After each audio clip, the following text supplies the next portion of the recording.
रक्तमहल का शाप बहुत समय पहले नंदनगढ़ नामक एक राज्य था।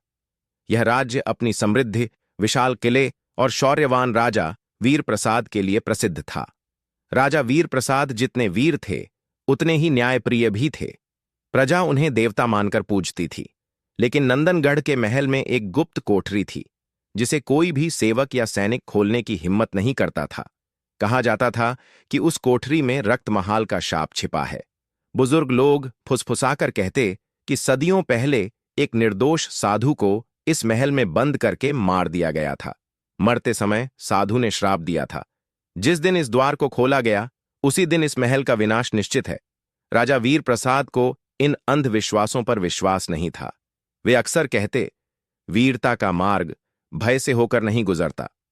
एक रात अमावस्या का समय था। आकाश पर बादल थे और चारों ओर अजीब सन्नाटा छाया हुआ था। अचानक महल की दीवारों में कंपन होने लगा।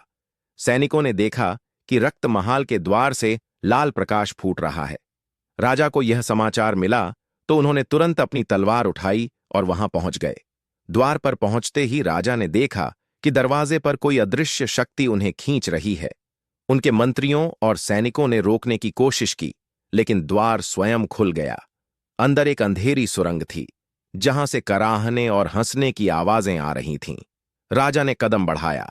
अंदर जाते ही उन्होंने देखा, चारों ओर दीवारों पर सूखी खून की धारियां थीं।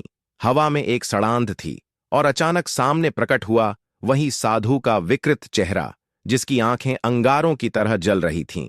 साधु ने गर्जना की, वीर प्रसाद, तेरे पूर्वजों ने मेरे साथ अन्याय किया था। आज उसका बदला तू और तेरे राज्य को चुकाएगा। राजा ने तलवार उठाकर कहा, अन्याय मेरे पूर्वजों ने किया, उसका दंड प्रजा क्यों भुगते? आओ, मुझसे युद्ध करो। तुरंत पूरा रक्तमहाल गूंज उठा।